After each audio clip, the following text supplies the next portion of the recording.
हे hi everyone, good afternoon. कैसे हैं आप सब? हाँ, just let me know audible and visible to all of you.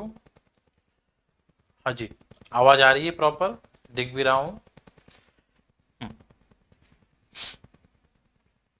Okay. Good afternoon everyone, good afternoon. चलो।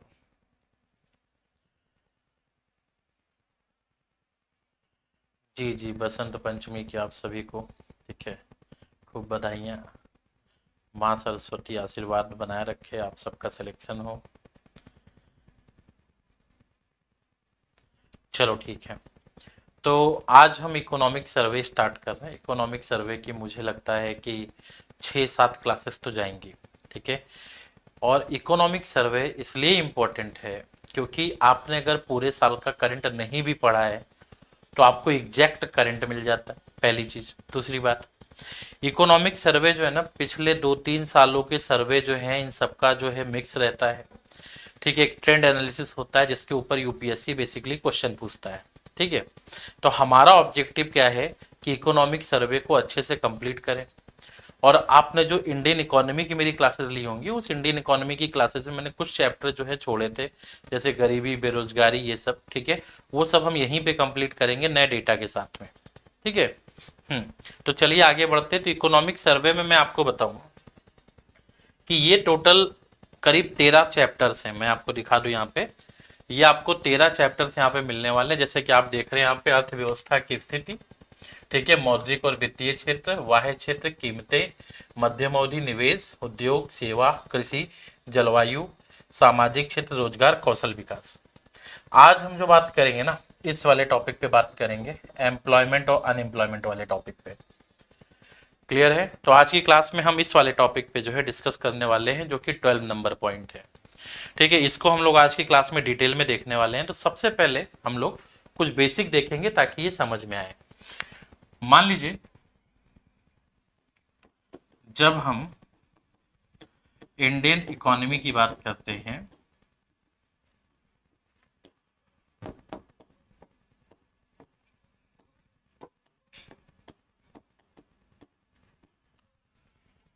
भारतीय अर्थव्यवस्था की बात करते हैं, तो हमें यहाँ पे कुछ चीजें जो है क्लियर है, क्लियरिटी आती हैं। क्या आती हैं भाई? देखेंगे। तो इंडियन इकोनॉमी, भारतीय अर्थव्यवस्था में, ठीक है, तीन चीजें हमें देखने को मिलती हैं। Just a second.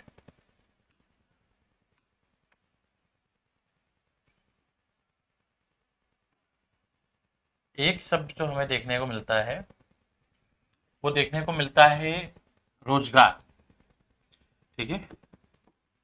रोजगार मीन्स एम्प्लॉयमेंट।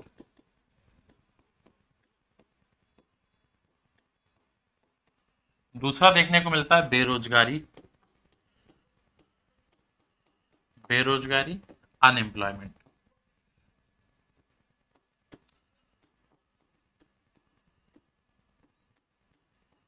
तीसरा शब्द होता है अल्प रोजगार, लेकिन आजकल उसको अल्प रोजगारी भी बोलते हैं, अल्प रोजगार, ठीक है, अल्प रोजगारी लिख लेंगे।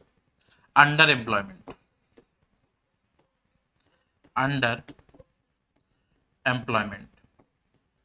कॉपी पेन लेके बैठे हैं सभी? अच्छे से नोट्स बनाएंगे। आपके नोट्स जो हैं बहुत ही इंपॉर्टेंट ये बनेंगे और हमेशा काम आएंगे। क्लियर है?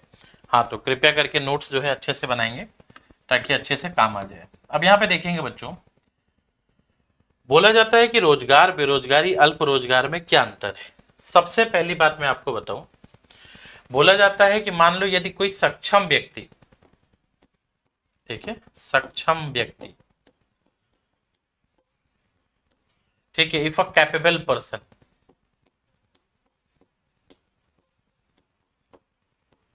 अब अर्थव्यवस्था में कैपेबल पर्सन की डेफिनेशन क्या दी है? जिसकी उम्र जो है करीब 15 से, ठीक है, 60 वर्ष हो। क्लियर है बेटा? 15 से 60 वर्ष हो। यहां पे भी है 15 से 60 वर्ष,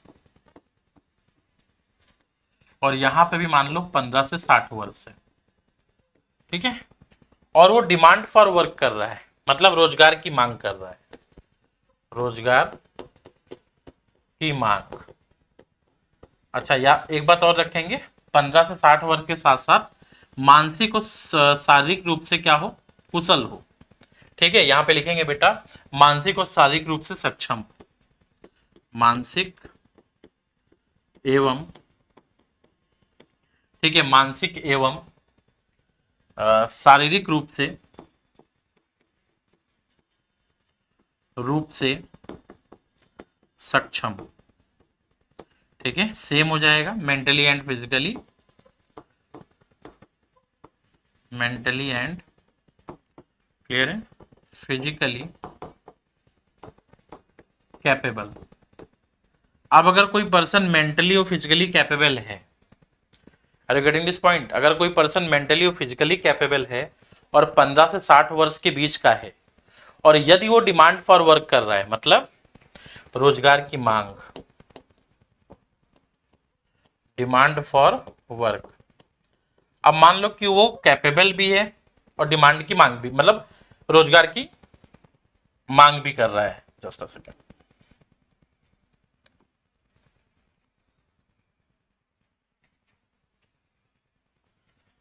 अब रोजगार की मांग करने पे अगर मान लो उसको रोजगार मिल जाता है, ठीक है, मिल जाता है,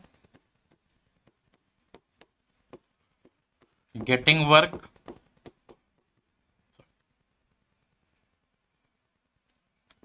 ठीक है, गेटिंग वर्क, काम मिल जाता है तो रोजगार कहलाएगा।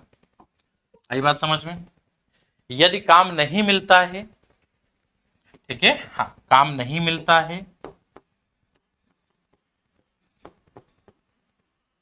ठीक है, काम नहीं मिलता है तो क्या कहलाएगा बेटा, तब ये बेरोजगार कहलाएगा। If did not get work, clear है, डिड नॉट गेट वर्क,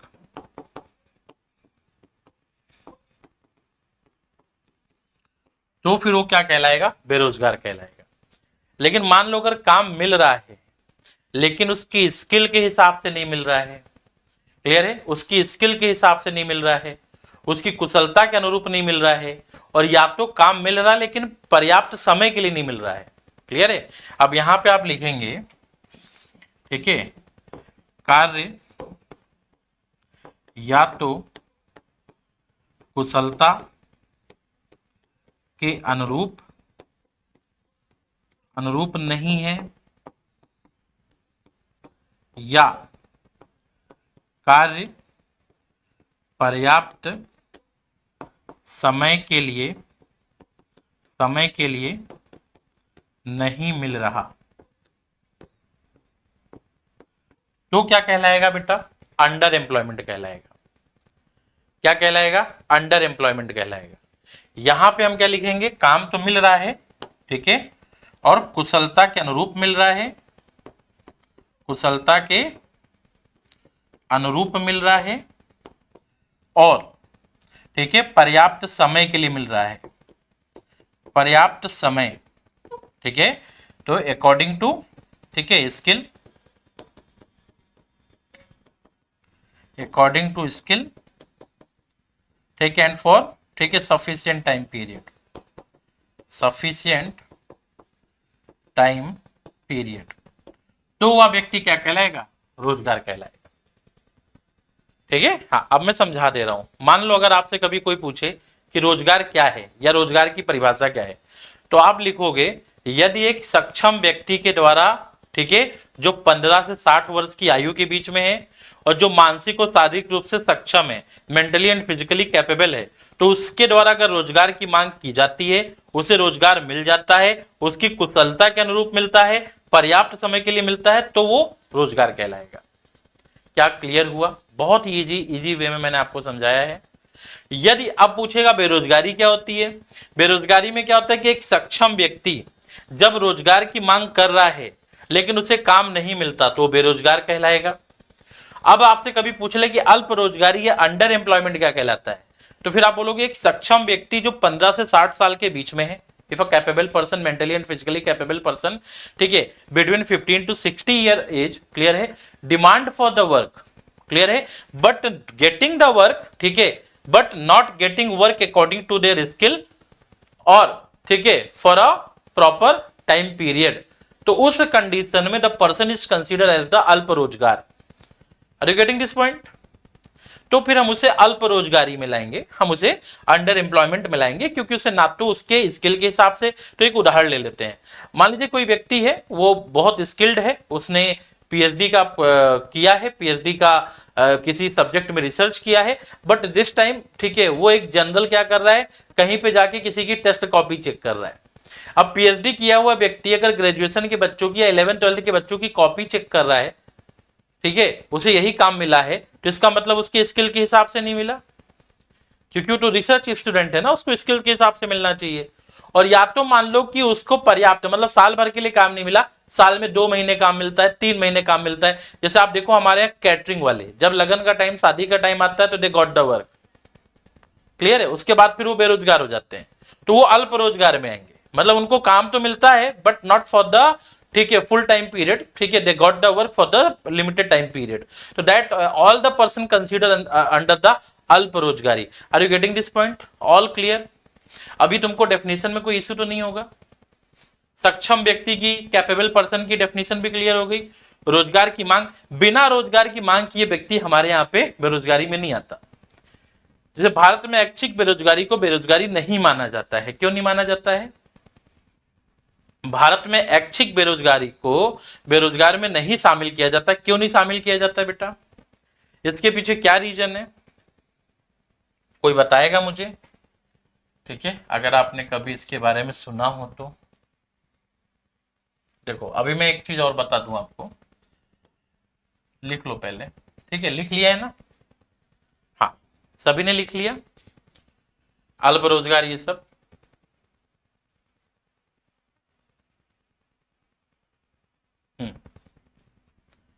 अब यहां पे याद रखेंगे, अल्प रोजगार को 2 भागों में बांटा जाता है। पहला भाग बांटा जाता है दृश्य अल्प रोजगारी, विजिबल अनएम्प्लॉयमेंट। दृश्य अल्प रोजगारी मतलब व्यक्ति को काम तो मिला है लेकिन उसकी क्षमता के अनुसार नहीं मिला है। क्लियर है? हाँ, कार्य तो मिला है लेकिन क्षमता के अनुसार नहीं मिला है। तो यहां पे लिखेंगे, यहां पे लिखेंगे बेटा,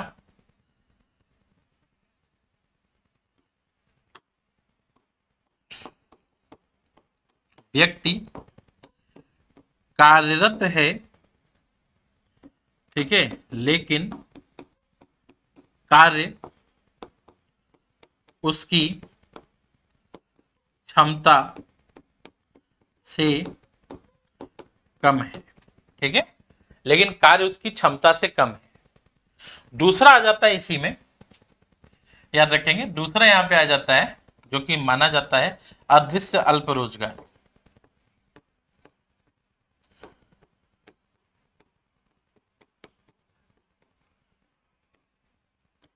invisible unemployment. Clear? Invisible unemployment में लिखेंगे कि व्यक्ति अपनी पूरी क्षमता, कार्यरत है लेकिन पूरी क्षमता का उपयोग नहीं कर पाता। व्यक्ति कार्यरत है लेकिन अपनी पूरी क्षमता का उपयोग नहीं कर पाता, उपयोग नहीं कर पाता। मैं आपको एग्जांपल देता हूं, ठीक है। मान लीजिए एक पर्सन है, पीएचडी होल्डर था, रिसर्च है, डॉक्टरेट की उसके पास में, ठीक है, डिग्री है, बट द प्रॉब्लम इज उस व्यक्ति के साथ सबसे बड़ी समस्या क्या है, उस व्यक्ति को जो काम मिला है ना वो प्रॉपर नहीं मिला है। क्लियर है? उसको जो काम मिला है वो प्रॉपर टाइम पीरियड के लिए नहीं मिला है। Are you getting this point? ठीक है, सॉरी टाइम पीरियड कह रहा हूं, उसकी स्किल के हिसाब से नहीं मिला है, तो वो तो जाएगा, मतलब दिख रहा है कि भैया अगला पीएचडी है, 10वीं 12वीं के बच्चों की, सॉरी 6ठी 7वीं बच्चों की कॉपी चेक कर रहे हैं, 6 और 7 क्लास वाले की। और दूसरा होता है कि वो पीएचडी तो है, वो रिसर्च में भी लगा है, लेकिन रिसर्च में भी उससे रिसर्च के नाम पे नौकरी करवा दी गई है, और वो अपने जो जो हेड है जिनके अंडर में वो है, उनके घर में राशन सब्जी पानी लेके जा रहा है। एक डेटा आया था पुलिस में रिफॉर्म का कि मैक्सिमम कांस्टेबल या उससे नीचे के जो लोग हैं या कांस्टेबल लेवल के जो पुलिस हैं, वो अधिकारियों के घर के काम में ही लगे रहते हैं। उसका एक ह्यूज नंबर था। जो पुलिस रिफॉर्म की बात हुई थी, मैंने 2017 में पढ़ाया था। तो अब आप देखेंगे तो वो भी अदृश्य, मतलब ये दिखेगा कि यार you are working to make scholar हो, पीएचडी स्कॉलर हो, but what are you doing, आप अपने हेड के घर पे जो है सब्जी पानी पहुंचा रहे हो, उनके घर में जो है समस्या आ गई तो वहां उनके बच्चों को घुमाने ले जा रहे हो, मूवी दिखा रहे हो। इसका मतलब आप अपनी क्षमता का ही प्रयोग नहीं कर पा रहे हो। तो in this condition you are consider under the invisible unemployment, मतलब आप अदृश्य अल्प रोजगारी में आएंगे। Are you getting this point? Let me know in the chat box. Yes, all clear? हाँ, तो अब मुझे बताओ, क्या ये चीजें अब आसान हो गई आपके लिए? भारत में ऐच्छिक बेरोजगारी बेरोजगारी नहीं है। क्लियर है? भारत में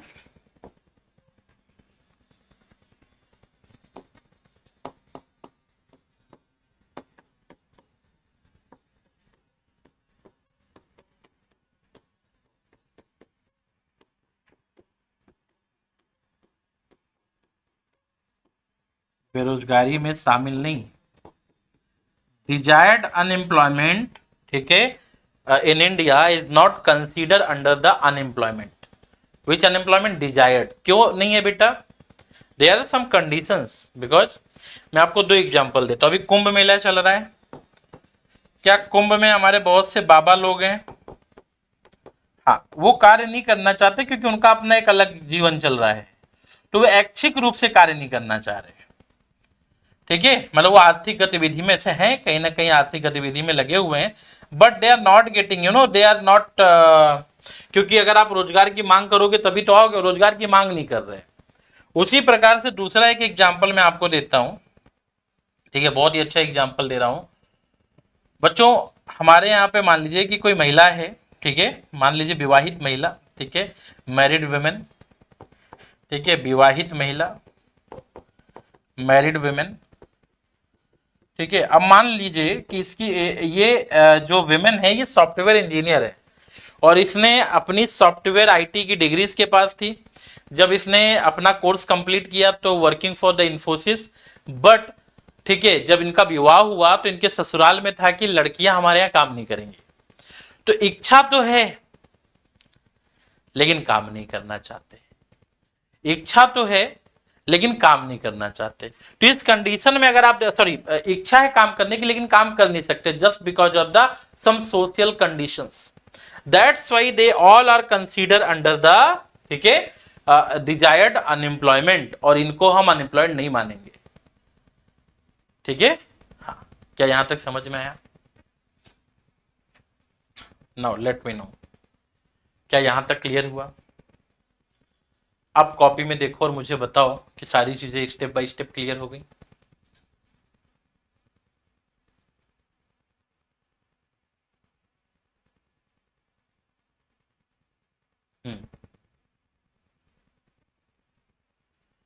चलो, हाँ, वो जो वो काम कर नहीं पा रही है, ठीक है, क्योंकि just because of the social conditions, तो उनको हम बेरोजगारी में नहीं गिनेंगे। ऐसे गिनेंगे तो बहुत हो जाएगा।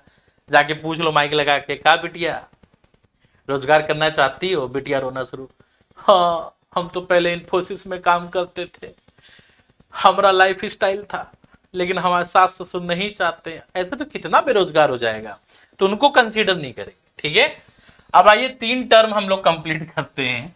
ठीक है, हाँ, पहला टर्म हमारा आता है दैट इज लेबर सप्लाई।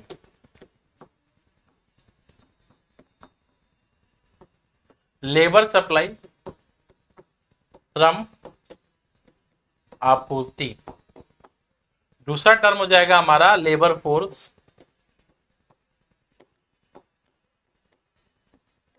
ठीक है, श्रम, ठीक है, बल। और तीसरा हो जाएगा वर्क फोर्स, कार्यबल, ठीक है, labour supply, labour force, work force, कार्यबल, ठीक है। हाँ, चलिए आगे बढ़े इसमें।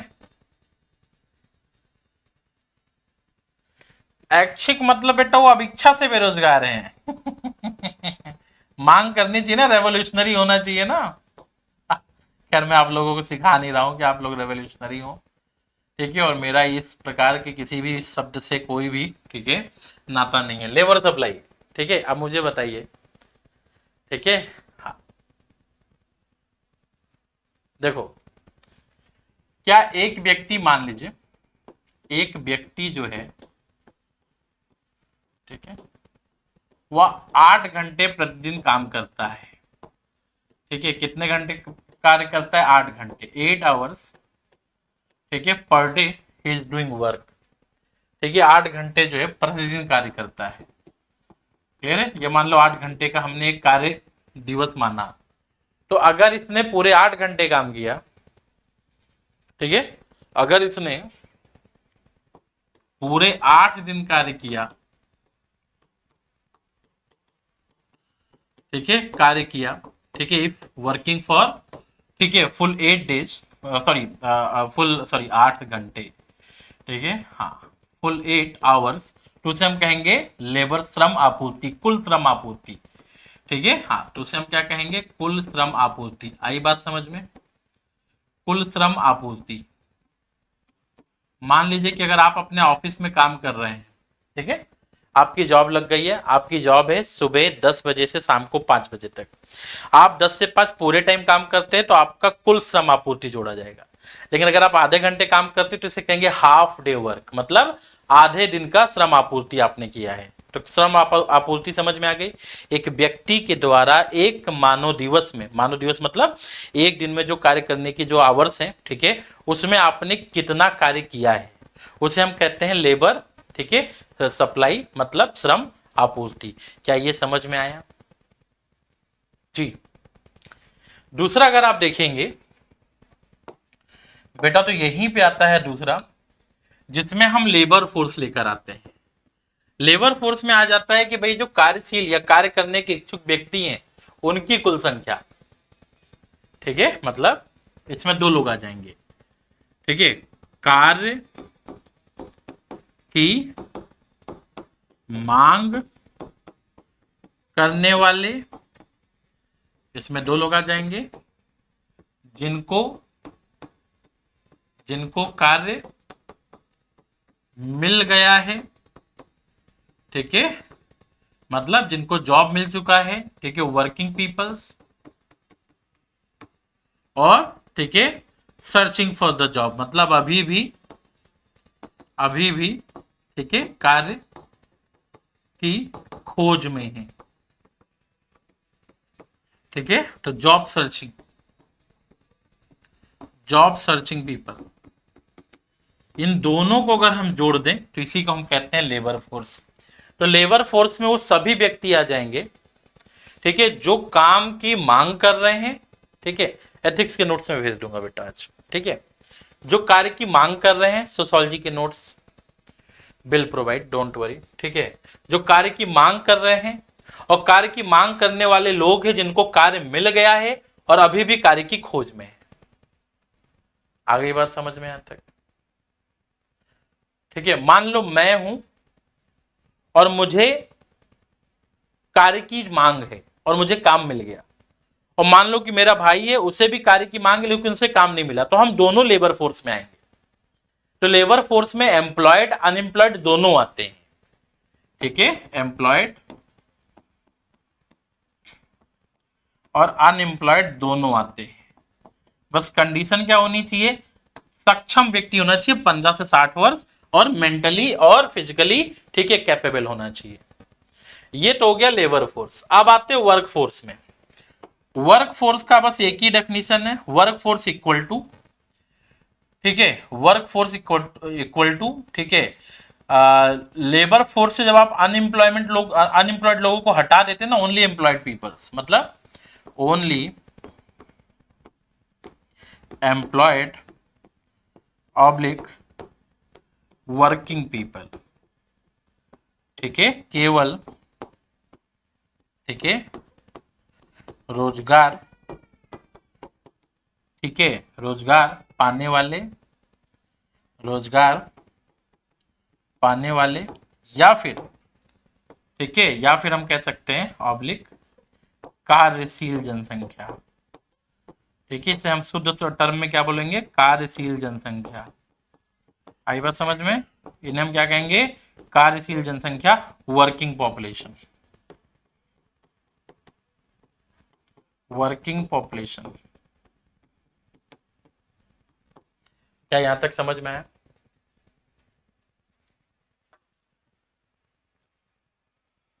अरे सर के नंबर पे नोट्स नहीं आता है। जी जी जी, प्रणाम प्रणाम प्रणाम। बिल्कुल बताएंगे भाई। तो क्या यहां तक समझ में आया वर्क फोर्स क्या होगा? कार्यशील जनसंख्या, वर्किंग पॉपुलेशन, जिसमें केवल एम्प्लॉयड लोग शामिल होंगे। कौन शामिल होगा? एम्प्लॉयड लोग शामिल होंगे। अच्छा मान लो बेटा, मान लो labour force minus work force equal to 0 आ जाए, तो इसका मतलब क्या होगा? ठीक है, if labour force minus work force, ठीक है, इक्वल टू 0, यदि, ठीक है, यदि श्रम बल, ठीक है बेटा, श्रम बल से कार्य बल को, ठीक है, कार्य बल को अगर हम माइनस करें और आंसर शून्य आएगा, तो इसका मतलब क्या है?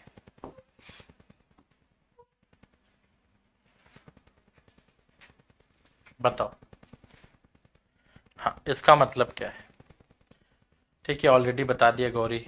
लेट में आप लोग ज्वाइन मत किया करो क्लास, बी ऑन टाइम, ठीक है। हाँ, लेट में आओगे, समय बर्बाद करोगे, नहीं समझ में आएगा। आपको मालूम मेरी हर एक क्लास कनेक्ट रहती है। जी, नोट्स आपको उत्कर्ष टेलीग्राम पे मिल जाएगा, ठीक है। हाँ, बताओ, यदि श्रम बल से कार्यबल माइनस करें 0 हो जाए, ठीक है, इसका मतलब होता है, इतना भी नहीं कर पा रहे हो यार, ठीक है, इतना भी नहीं कर पा रहे हो, labour force minus work force, श्रम बल माइनस कार्यबल, ठीक है, 0 बेरोजगारी, यस, मतलब, ठीक है, हाँ, मीन्स, ठीक है, 0% ऑफ अनएम्प्लॉयमेंट, क्लियर है? हाँ, मतलब बेरोजगारी की 0% को दर्शाता है।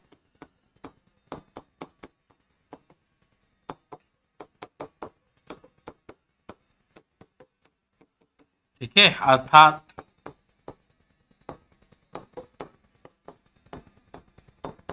कोई भी बेरोजगार नहीं है, ठीक है, सभी कार्यशील हैं, ठीक है, अर्थात कोई भी बेरोजगार नहीं है, सभी क्या हैं? कार्यशील हैं। क्या यहां तक समझ में आया? अर्थात कोई भी बेरोजगार नहीं है, सभी क्या हैं? कार्यशील हैं। बताओ, क्लियर हुआ सबको यहां तक? हाँ, यस, एवरीवन वर्किंग, ठीक।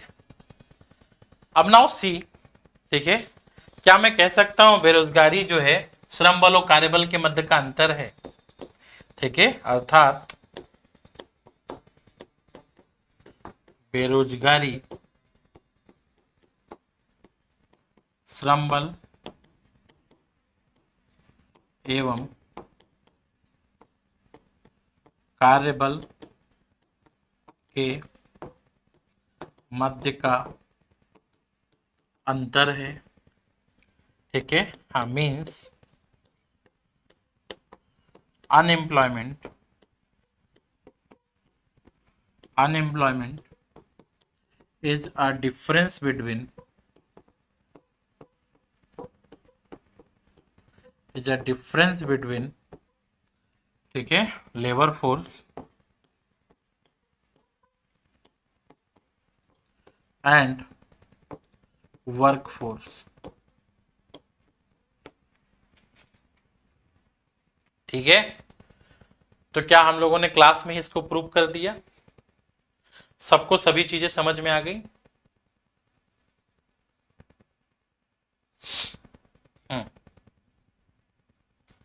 अर्थात हमें जब भी बेरोजगारी निकालनी होगी तो हमारा आधार कौन होगा? श्रम बल होगा, क्योंकि श्रम बल में वो व्यक्ति शामिल है जो रोजगार की मांग कर रहा है। ठीक है, जब भी हमें बेरोजगारी निकालनी होगी तो कौन शामिल होगा बेटा? श्रम बल शामिल होगा, क्योंकि श्रम बल में वो व्यक्ति शामिल है जो रोजगार की मांग कर रही है। ठीक है, तो इस आधार पे अगर हम बेरोजगारी दर निकालें, इस आधार पे अगर हम बेरोजगारी दर निकालते हैं, rate of unemployment, rate of unemployment,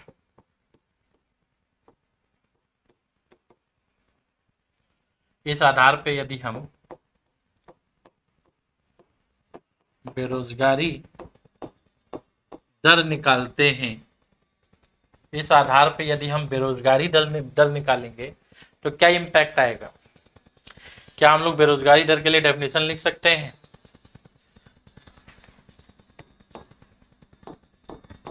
बेरोजगार व्यक्तियों की संख्या बटा कुल श्रम बल इंटू 100। जी हाँ, ठीक है, number of unemployed peoples, number of unemployed peoples, ठीक है, upon total labour force, total, ठीक है, लेबर फोर्स इंटू 100। इससे बेरोजगारी दर निकलेगी। इससे क्या निकलेगी? बेरोजगारी दर निकलेगी। लिख लो जल्दी, सब लिखते चलना, नोट्स अच्छे से बनाना। इससे क्या निकलेगा? बेरोजगारी दर निकलेगा। Rate of unemployment equal to बेरोजगार व्यक्तियों की संख्या बटा कुल श्रम बल इंटू 100। लिख लिया?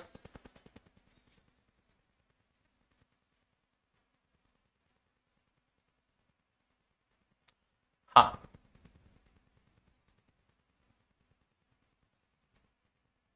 चलो नेक्स्ट आप लिखो बेटा कि बेरोजगारों का अनुपात, बेरोजगारों का अनुपात, ठीक है, लिखेंगे बेटा proportion of unemployed, proportion of unemployed.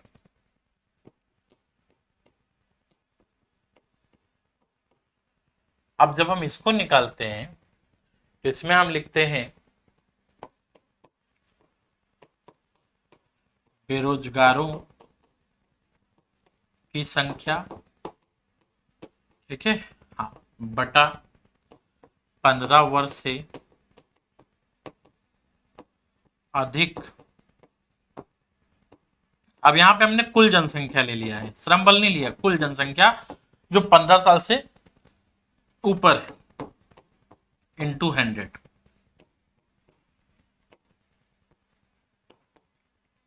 Number of unemployed people, number of unemployed people बटा, ठीक है, total population, total population more than, ठीक है, 15 ईयर्स ऑफ एज, क्लियर है, इंटू 100।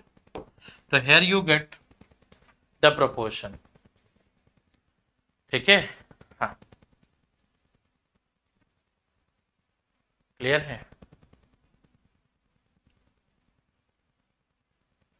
जी।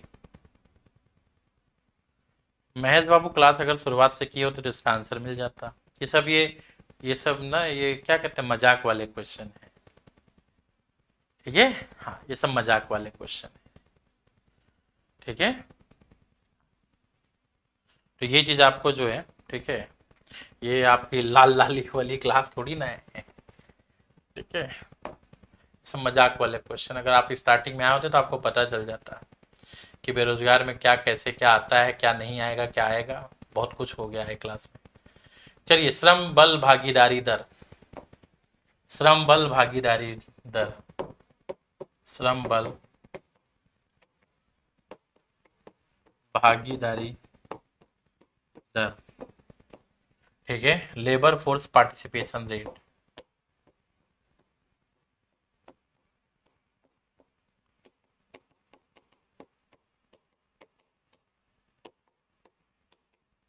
लेबर फोर्स पार्टिसिपेशन रेट, ठीक है। हाँ, उसमें सभी पॉपुलेशन आ जाएगी बेटा मोनिका, ठीक है, लेबर फोर्स पार्टिसिपेशन रेट, ये चीज इसमें आ जाएगी, श्रम बल भागीदारी दर। अब इसमें क्या हो जाएगा, इसमें सीधे आ जाएगा श्रम बल बटा 15 वर्ष से अधिक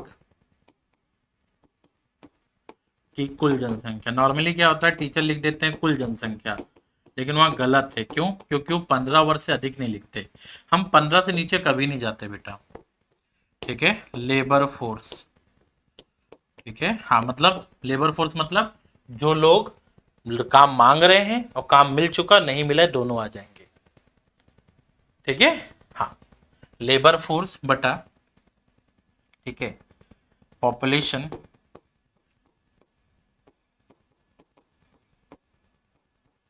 मोर देन 15 ईयर्स ऑफ एज, ठीक है, total population more than 15 years of age into 100, clear है, ये यहाँ पे आ गया इंटू 100।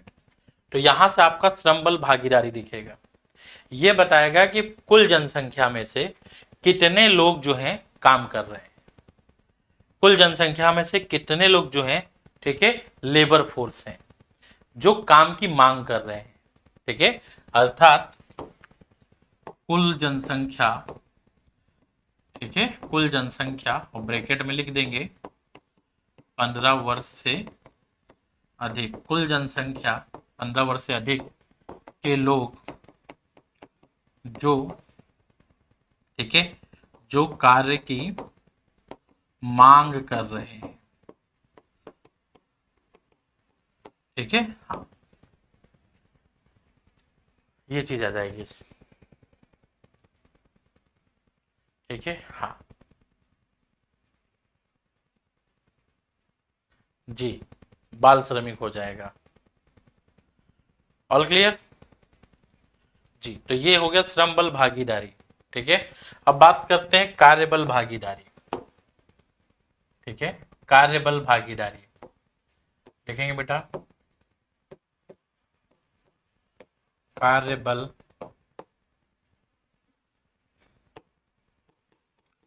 भागीदारी, ठीक है, लिखेंगे बेटा वर्क फोर्स पार्टिसिपेशन रेट, दर लिख लो, वर्क फोर्स पार्टिसिपेशन रेट, ठीक है। हाँ, कार्यबल लिख लिया, यहां पे भी सेम आएगा, कार्यबल, कार्यबल जिसे हम लोग वर्क फोर्स कहते हैं, बटा 15 वर्ष से अधिक उम्र, ठीक है, से अधिक उम्र की कुल जनसंख्या इंटू 100, ठीक है। तो here you will get labour work force participation rate. ये क्या बताता है, ठीक है, लिख लेंगे, यह बताता है कि, ठीक है, 15 वर्ष से अधिक के लोगों में कितने प्रतिशत लोग, कितने प्रतिशत लोग, ठीक है, रोजगार कर रहे हैं, रोजगार कर रहे हैं। आई बात समझ में? कितने प्रतिशत के लोग रोजगार कर रहे हैं? All clear?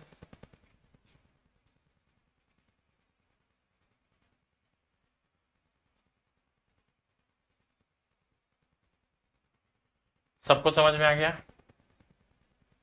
लिख लो और बता दो मुझे। 15 वर्ष से अधिक के लोग कितने प्रतिशत जो है लोग रोजगार कर रहे हैं, वो सब ये बताता है जो हमारे यहाँ पे कार्यबल भागीदारी, work force participation rate. Now we are moving further, बेरोजगारी की तीव्रता।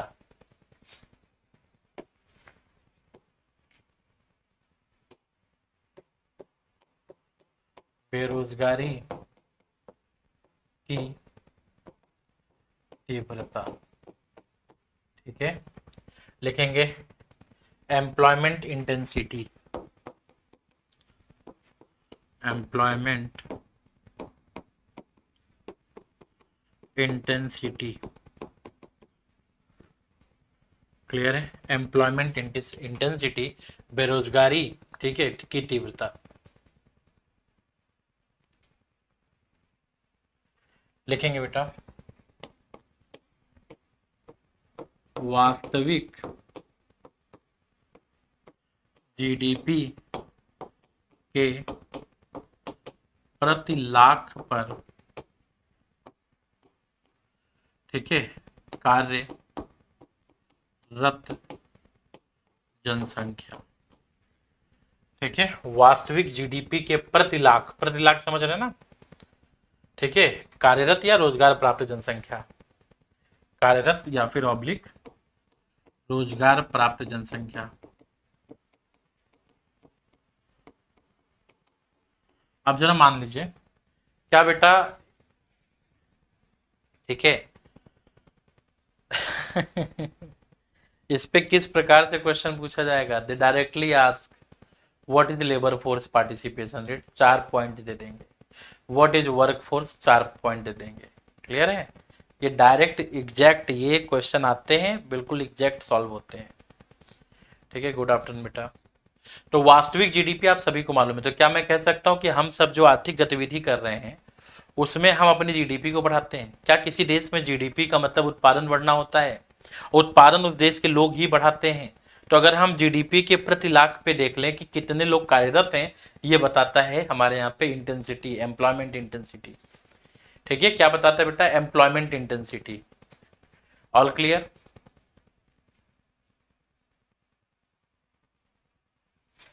बताएं, सब कुछ क्लियर हो गया? तो आज देखो अभी तक हम लोगों ने क्या क्या कर लिया है। ठीक है, हमने यहाँ पे ये कर लिया है जहाँ पे हमारी एक डेफिनेशन रोजगार, बेरोजगारी, अल्प रोजगार, दृश्य अल्प रोजगारी और अदृश्य अल्प रोजगारी क्लियर हो गई और ऐच्छिक बेरोजगारी क्लियर हो गई। फिर हम लोगों ने labour supply, labour force, work force कर लिया। फिर हम लोगों ने बात कर ली कि भैया लेबर फोर्स से वर्क फोर्स माइनस करेंगे, जीरो आएगा तो क्या होगा। फिर हमने बात कर लिया कि रेट ऑफ अनएम्प्लॉयमेंट क्या होता है, मतलब बेरोजगारी दर, बेरोजगारों का अनुपात क्या होता है, श्रम बल की भागीदारी दर क्या है, कार्यबल की भागीदारी की दर क्या है और बेरोजगारी की तीव्रता क्या है। ठीक है, कॉपी देख के अच्छा लग रहा होगा। बहुत सारे फैक्ट हो गए बहुत ही कम समय में। ठीक है, लिखेंगे भारत में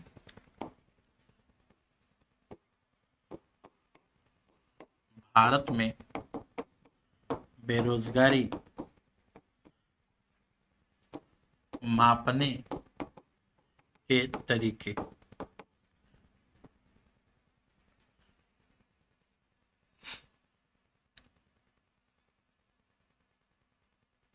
methods to measure unemployment in India. ठीक है, भारत में बेरोजगारी मापने के कौन कौन से तरीके हो सकते हैं? सबसे पहला पॉइंट जो है, ठीक है, लिखेंगे बेटा सबसे पहला पॉइंट यूएसएस। ठीक है, मतलब सॉरी यूपीएस, सामान्य प्रमुख अवस्था, सामान्य प्रमुख अवस्था लिखेंगे बेटा। Usual principal status, usual principal status.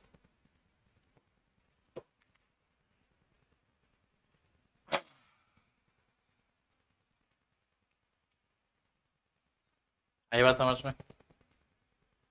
बताएं।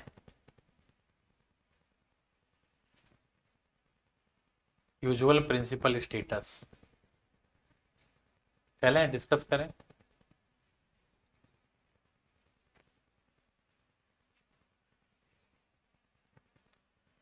लिखेंगे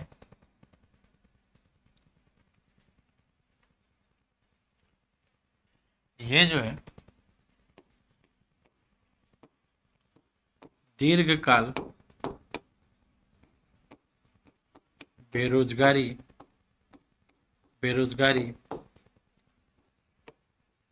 की गणना करता है।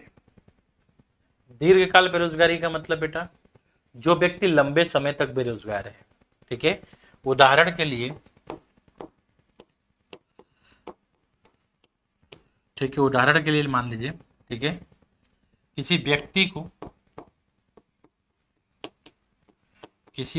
को ठीक है शिक्षा प्राप्त करने के बाद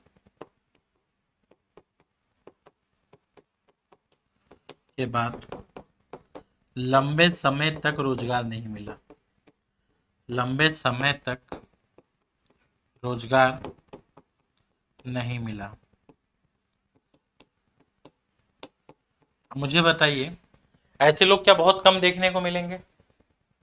ये मापता है कि भाई आपने 2-3 साल 4 साल में काम मिला कि नहीं मिला, तो ये तो बहुत कम लोग हैं। क्योंकि कोई अगर व्यक्ति शिक्षित हो जाता है, थोड़ा बहुत जॉब शुरू कर देता है, कोई कहीं 10,000 कमाने लगेगा, कोई 20-25-50,000 लोग जो है अपनी इनकम शुरू कर देते हैं, तो ऐसे लोगों की संख्या कम मिलती है। इसीलिए याद रखेंगे, ठीक है, ये दीर्घकाल बेरोजगारी को मापता है, ठीक है, जिसे हम क्रोनिकली अनएम्प्लॉयड बोलते हैं, ठीक है। हाँ, दीर्घकालिक बेरोजगारी, क्रोनिक, ठीक है, लिखेंगे बेटा क्रोनिकली अनएम्प्लॉयड।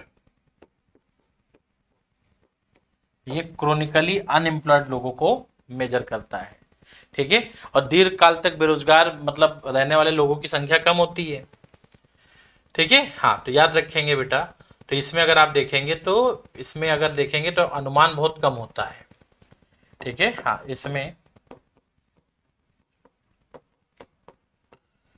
बेरोजगारी की दर सबसे कम दिखती है। अभी सब ये सब समझ जाओगे तो इकोनॉमिक सर्वे समझ में आएगा कि कहाँ खेला हो रहा है, ठीक है। लिख लिया?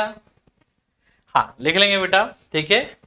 हाँ, यूजुअल प्रिंसिपल स्टेटस, ठीक है, calculate the long term unemployment, ठीक है। हाँ, क्रोनिकली अनएम्प्लॉयड पीपल्स, ठीक है, measure under the usual principal status, ठीक है। हाँ, under this if a person, clear है, if a person is unemployed for a long time period, ठीक है, for a long time period consider under the usual principal status, ठीक है। That's why, ठीक है, it shows a minimum level of unemployment rate. क्यों? ठीक है, chronic capitalism एक अलग चीज है, ठीक है, मिनिमम अनएम्प्लॉयमेंट रेट, अब वो सब आएगा, क्रोनिक कैपिटलिज्म, बहुत सारी चीजें आएंगी इकोनॉमिक सर्वे। बस ये तुम समझो कि इकोनॉमिक सर्वे लाइक तुम्हारा पुनर्जन्म है अर्थव्यवस्था में, समझ रहे हो। हाँ, मैं इसको बहुत आराम से पढ़ाऊंगा, स्लोली पढ़ाऊंगा, डिस्कस करके पढ़ाऊंगा, मैं इसको भागूंगा नहीं, ठीक है। मैं पहले आपके कंसेप्ट क्लियर करूंगा, फिर इकोनॉमिक सर्वे क्लियर कराऊंगा, डाटा क्लियर कराऊंगा, मेंस में कहाँ से क्वेश्चन आ सकता है, प्री में, मेंस के लिए मैं बाद में फिर से इकोनॉमिक सर्वे लेके चलूंगा, बट अभी फिर भी मैं बता दूंगा मेंस में कहाँ कहाँ से क्या क्या इंपॉर्टेंट हो सकता है। और उसके लिए मैं नोट्स बना के लाया हूँ, बाइलिंगुअल बना के लाया हूँ, सो that you don't have any kind of problem. ठीक है, जो इंपॉर्टेंट उसके बाइलिंगुअल है, बाकी कुछ हिंदी में, वहाँ पे ब्रैकेट में इंग्लिश लिखा हुआ है, तो आप कनेक्ट कर पाओ। ठीक है, ये हो गया जी। तो आप समझिए, इकोनॉमिक सर्वे हमेशा ऐसा देखा जाता है कि जो बच्चे पूरे साल इकोनॉमी नहीं पढ़ पाते हैं, करंट नहीं कर पाते हैं, तो they can cover through the economic survey. Economic survey set your wage. For example, आपने देखे होंगे यूपीएससी और यूपीपीसीएस एग्जाम में भी question they might be ask about ठीक discuss the government's role to reduce the unemployment in India. ठीक है, then you have to write some words, but the problem is, ठीक है, इसमें तो आपको बहुत सारे शब्द आते होंगे, but what is authentic, authenticity कौन लेकर आएगा? तो जब हम ऑथेंटिसिटी की बात करते हैं तो वहां पे economic survey become more important. For example, they might ask question, ठीक है, this year in mains examination कि what was the effect of artificial intelligence, ठीक है, क्लियर है, in the job market sector in India. Clear है, artificial intelligence का क्या impact होगा, एंड व्हाट आर द, ठीक है, measures taken by the government to reduce the effect of artificial intelligence on the negative effect of artificial intelligence on the job market। ठीक है, in India. तो भारत में अगर रोजगार को लेकर देखेंगे तो ये सारी चीजें आ जाती है ना बेटा। हाँ बेटा, प्री के बात कराऊंगा, क्योंकि अभी प्री के बहुत सारे सब्जेक्ट कराने हैं, सबके करंट अफेयर कराने हैं। तो अब जरा समझो मेरी बात को, ठीक है, हाँ, कंसीडर करो, समझो, कोशिश करो, जानने की कोशिश करो, आपको समझ में आएगा। क्लियर है कि देखो, अभी जो आप लोग हो ना, बहुत हाई लेवल पे आ गए हो। अब यहाँ पे अगर इन बिटवीन कोई नया बच्चा आता है कि मैं इकोनॉमी पढ़ लूँ, तो उसे समझ में थोड़ी दिक्कत आएगी, बिकॉज इकोनॉमी में अभी आपका लेवल बन गया है, तो हमारे डिस्कशन का लेवल भी अपर हैंड होता है। अब देखो, गवर्नमेंट हमारे यहाँ पे अगर कुछ ऐसा इनिशिएटिव लेकर आ रही है ना बेटा, जो गवर्नमेंट बहुत ही अच्छा करना चाह रही है, या गवर्नमेंट का प्लस पॉइंट है, प्लस ऑब्जेक्टिव है, तो यूपीएससी क्वेश्चन पूछेगा उस पर। क्यों? क्योंकि अगर सरकार कुछ अच्छा करना चाह रही है तो वो अपने ऑफिसर्स को बताना चाह रही है कि hey dude, I am doing well, ठीक है, so that you have to be remember this points. Clear है, मैं बहुत अच्छा कर रहा हूँ, that's why you have to remember all this kind of point, because it is more important. ठीक है, जब तुम अधिकारी बन के जाओगे तो इसी स्कीम को लागू करोगे अपनी डिस्ट्रिक्ट में, तो you have to better understanding about government initiatives to counter the AI effect on the job market. Okay, तो एआई का इफेक्ट जो जॉब मार्केट पे है, इसको कैसे काउंटर करेंगे, तो गवर्नमेंट के बहुत सारी स्कीम्स हैं that you have to be cover. Clear जी, चलो अभी जा देखेंगे बेटा, ये तो हो गया हमारे यहाँ पे कि सामान्य प्रमुख अवस्था क्या है। अब इसी में एक और आता है, इसी ये भैया है तो इनकी एक बहन भी है। बहन क्या करती है? बहन का नाम है, ठीक है, हाँ, बहन का नाम लिख लेंगे बेटा। बहन का नाम है, बहुत इंपॉर्टेंट, क्लियर, सामान्य प्रमुख सहायक अवस्था। सामान्य प्रमुख सहायक अवस्था। क्लियर है जी, लिखेंगे बेटा usual principal subsidiary status. Usual principal subsidiary status. Usual principal subsidiary status. Usual principal subsidiary status याद रखेंगे, इसे हम लोग यूपीएसएस कहते हैं। ठीक है, what we are saying it, UPSS. Clear है, यूपीएसएस। अब आएगा इसमें क्या, ठीक है, बोला जाता है कि यदि कोई व्यक्ति, क्लियर है, यूपीएसएस मतलब सहायक प्रमुख सहायक अवस्था, बोला जाता है कि अगर पिछले 365 दिनों में, ठीक है, कोई व्यक्ति 30 दिन का काम किया है तो बेरोजगार नहीं माना जाएगा। ठीक है, मतलब यदि, ठीक है, अंतिम 365 दिनों में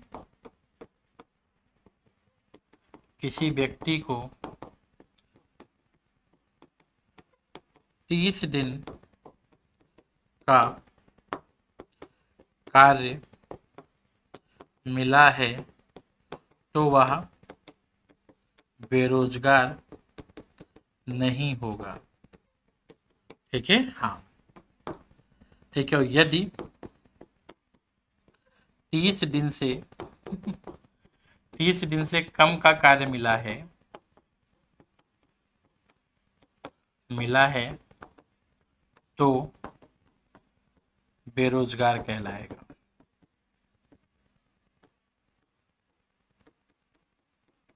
ठीक है, तो बेरोजगार कहलाएगा।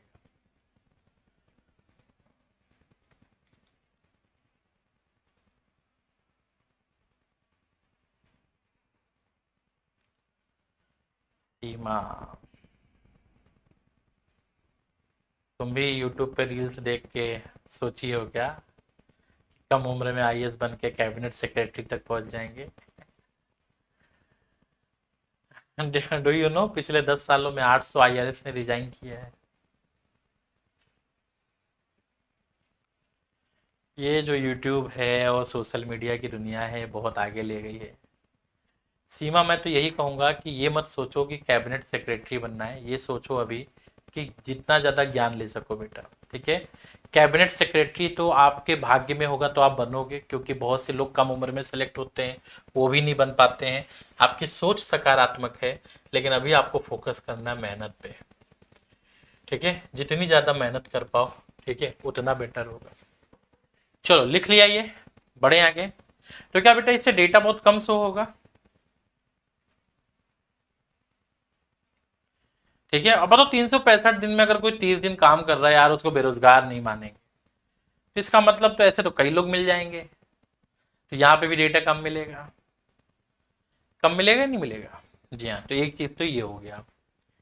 नेक्स्ट आप लिखेंगे, बेटा हर किसी को कैबिनेट सेक्रेटरी की पोस्ट थोड़ी ना मिल जाती है। वो अलग बात है, आप लोग सोच अच्छी रख रहे हो, मैं उसके लिए मना नहीं कर रहा हूँ, सकारात्मक कह रहा हूँ। लेकिन फिर भी मेहनत करो कि अच्छा रैंक लेकर आए।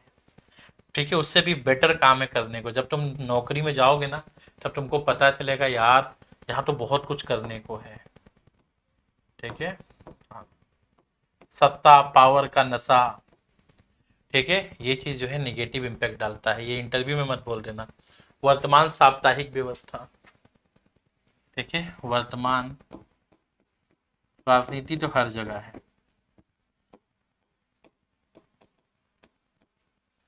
वर्तमान साप्ताहिक व्यवस्था, बेटा आईआरएस ने इसलिए रिजाइन कर दिया कि अब खाने पीने को नहीं मिल रहा है। समझ रहे हो, फेसलेस स्कीम आ गई है। ठीक है, जिसके तहत जो है आप पैसा नहीं खा सकते। तो वो सोचे कि गए थे अच्छा कमाएंगे, करोड़ों कमाएंगे, पता चला सैलरी पे जीवन काटना पड़ रहा है, तो रिजाइन कर दिए। क्यों? Most of the IITians, IIM pass out, medical pass out, MBBS doctors, ठीक है, हाँ, always you know every year, ठीक है, appearing in the civil services examination, ठीक है, they got clear the examination and mostly they got, ठीक है, rank अगर आप देखेंगे तो उसमें आपको रैंक मिलेगी। उस रैंक में अगर आप देखेंगे तो आईआरएस वगैरह भी कई लोग उसमें जाते हैं। अब जब आईआरएस वगैरह बन के जाते हो, फिर पता चला कि तुमको पता चला उसमें ऊपर जो है पैसे ही नहीं मिलेगा।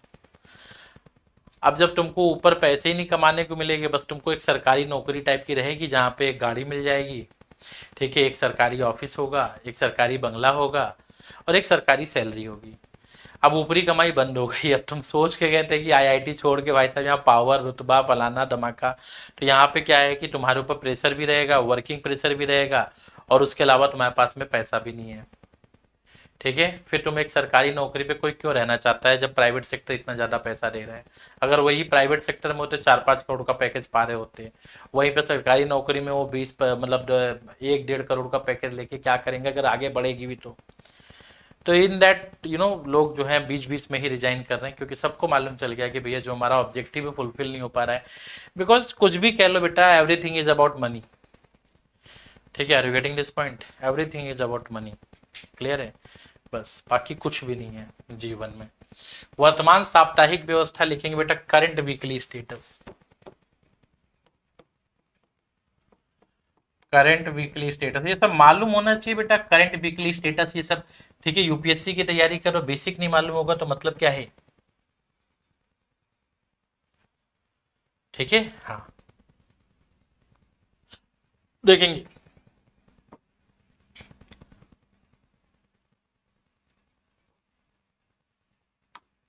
यदि सप्ताह के 7 दिन में कोई व्यक्ति, ठीक है, एक दिन अथवा कम से कम 1 घंटे, ठीक है, रोजगार, ठीक है, 1 घंटे कार्य कर रहा है, तो वह रोजगार में आएगा, तो वह रोजगारी होगा। ठीक है, हाँ, क्लियर है। यदि 7 दिनों में 1 घंटे से कम का काम मिला है, या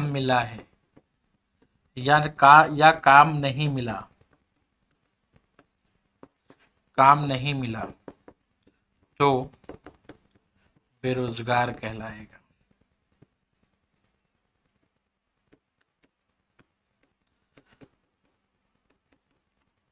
अब दुनिया को जानना चाहिए कि रील्स देख के काम नहीं बनता है।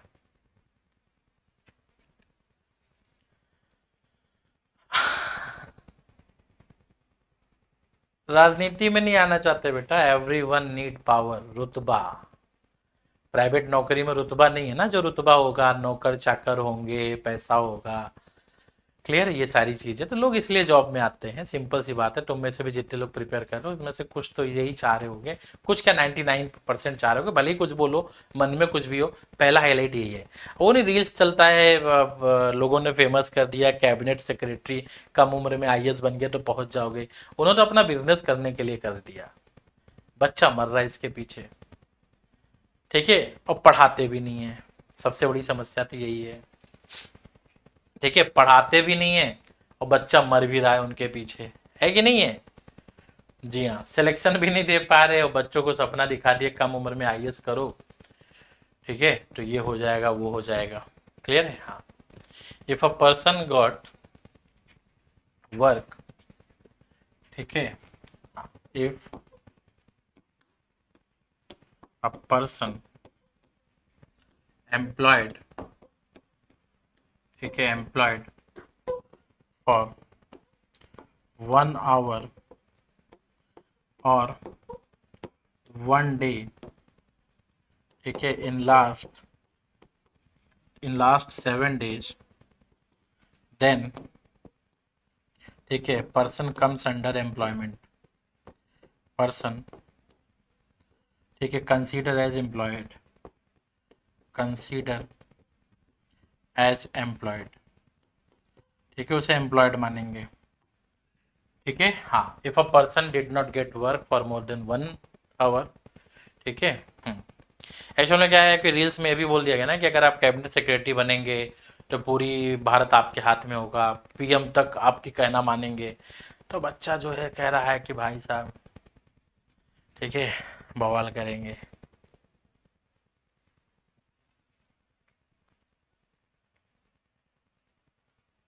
ठीक है, हाँ, चलो।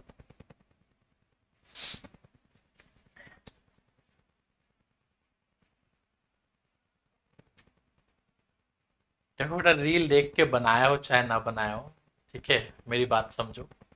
मैं कह रहा हूँ सकारात्मक है, ठीक है, हाँ, तुमको नहीं बोला है। क्लियर है? मैंने सकारात्मकता की बात की है। जब तुमसे इतना हैंडल नहीं हुआ तो आईएएस क्या करोगे? ठीक है, हाँ।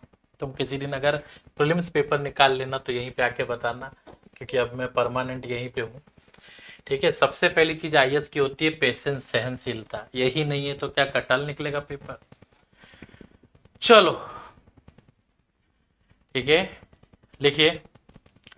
एंड,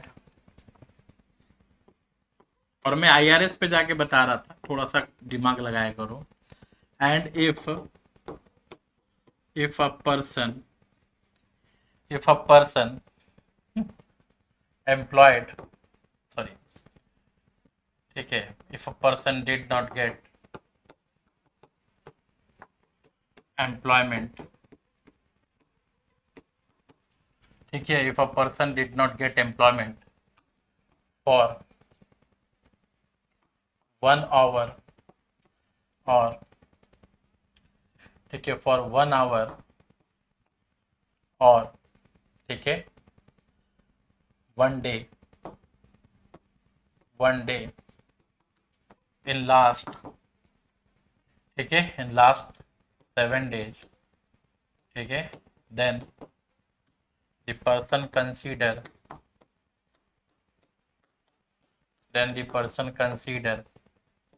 ठीक है, अनएम्प्लॉयड, क्लियर है, then the person consider unemployed.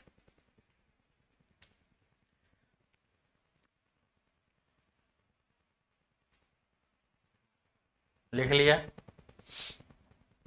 चलो आगे चले। अरे मैं मजाक कर रहा, मेरी बातों को दिल पे मत लिया करो, मैं ऐसी बस बात करता रहता हूँ, ठीक है।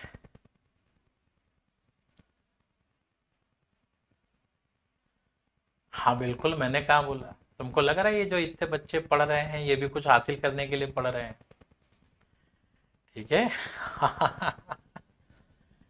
क्यों बच्चों, एआई की दुनिया आ गई है, बताओ चैट बॉक्स में, एआई की दुनिया आ गई, आर्टिफिशियल इंटेलिजेंस, ठीक है, वर्तमान दैनिक अवस्था, करंट डेली स्टेटस। देखो मेरी बात को समझो, दिल पे मत लो बेटा, ठीक है, करंट डेली स्टेटस, वर्तमान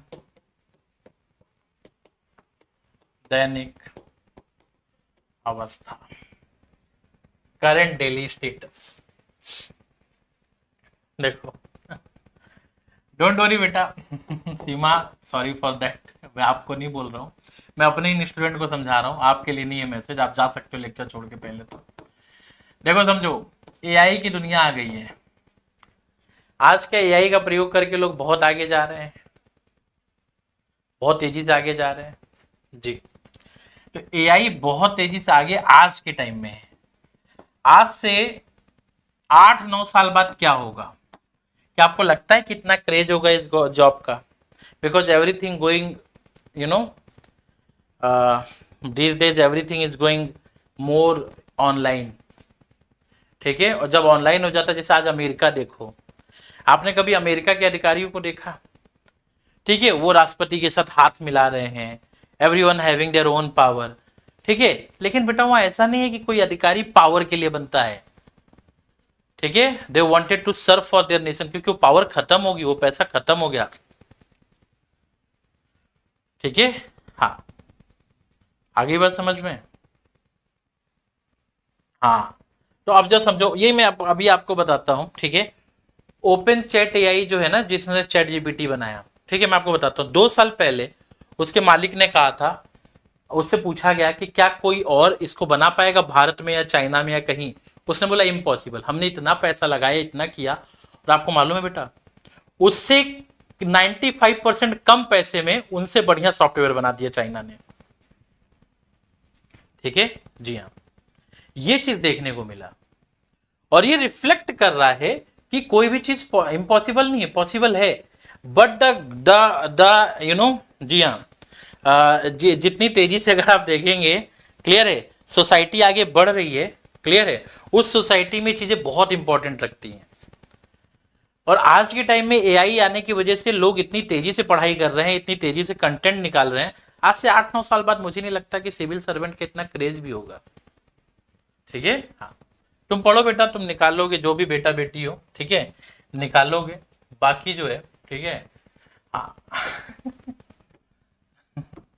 मैं अपने बच्चों से बात कर रहा हूँ, तुमसे नहीं बात कर रहा हूँ, तो इसलिए अब दिल पे मत लेना। सर्वेक्षण तिथि से पहले के दिन संदर्भ अवधि होता है, मतलब मैं आपको बता देता हूं, ये सबसे बढ़िया पद्धति मानी जाती है, क्लियर है, सबसे व्यापक, ठीक है, मोस्ट, ठीक है, कॉम्प्रीहेंसिव मान सकते हो इसको, मोर कॉम्प्रीहेंसिव, ब्रॉड, क्लियर है। क्यों, मैं आपको बताता हूं, ये कहता है कि आप एक दिन में, ठीक है, ये मान लो हम एक दिन ले लेते हैं, ठीक है, एक दिन में। अब यहां पे ध्यान देना, यदि आपने एक दिन में 1 से 4 घंटे काम किया, ठीक है बेटा, 1 से 4 घंटे, क्लियर है। और कहीं अगर आपने देखा होगा, ठीक है, 4 से+ घंटे कोई काम कर रहा है। अब अगर 1 से 4 घंटे कोई काम कर रहा है तो वो हाफ डे एम्प्लॉयड कहलाएगा, half day employed. Are you getting this point? मतलब आधे दिन का रोजगार माना जाएगा। अगर ये 4 घंटे से ज्यादा कर रहा है तो 1 फुल डे, ठीक है, फुल डे एम्प्लॉयड, ठीक है, हाँ, पूरे दिन के लिए, ठीक है, रोजगार, ये इंपॉर्टेंट है, पूरे दिन के लिए रोजगार 4 घंटे से प्लस पे, ठीक है, ये सबसे इंपॉर्टेंट पॉइंट आपको यहां पे देखने को मिल रहा है। ठीक है, तो वह half day employed, 1 full day employed, clear है, half day employed, 1 full day employed, clear है, ये चीज आपको यहाँ पे समझ में आ जाएगी। तो अब अगर मान लीजिए अगर आप 1 से 4 मतलब 4 घंटे से कम के लिए रोजगार कर रहे हो तो आधे दिन का रोजगार माना जाएगा। यदि आप 4 घंटे से ज्यादा के लिए रोजगार कर रहे हो तो पूरे दिन के लिए रोजगार माना जाएगा। इस प्रकार से अगर मान लो कि पिछले 7 दिन में निकाला जाए, कि आप पिछले 7 दिन में जो है, मान लीजिए मैं आपको निकालता हूं 1 2 3 4 5, मतलब 5 दिन में निकाल रहे हैं। मान लो 5 दिन में आपको 3 घंटे काम मिला, यहाँ 2 घंटे मिला, यहाँ पे 7 घंटे मिला, यहाँ 8 घंटे मिला, ठीक है, और फिर यहाँ पे जो है आपको 6 घंटे मिला। तो क्या मुझे ये हाफ डे लिखूंगा? हाँ, ये हाफ डे लिखूंगा, हाँ, ये full day, full day, full day, मतलब 3 1 4 दिन का काम मिला। तो यह व्यक्ति पिछले 5 दिनों में 4 दिन का रोजगार किया है। आ गई बात समझ में? जी, क्लियर, यहां तक बात समझ में आ गई? चलो, तो ये चीज आपके दिमाग में क्लियर हो जानी चाहिए। हो गई क्लियर सभी को? तो ये करंट डेली स्टेटस है। चलो अब स्टार्ट करते हैं हम लोग। तो ये 3 चीजें, ये 4 चीजें एक बार कॉपी में देखो।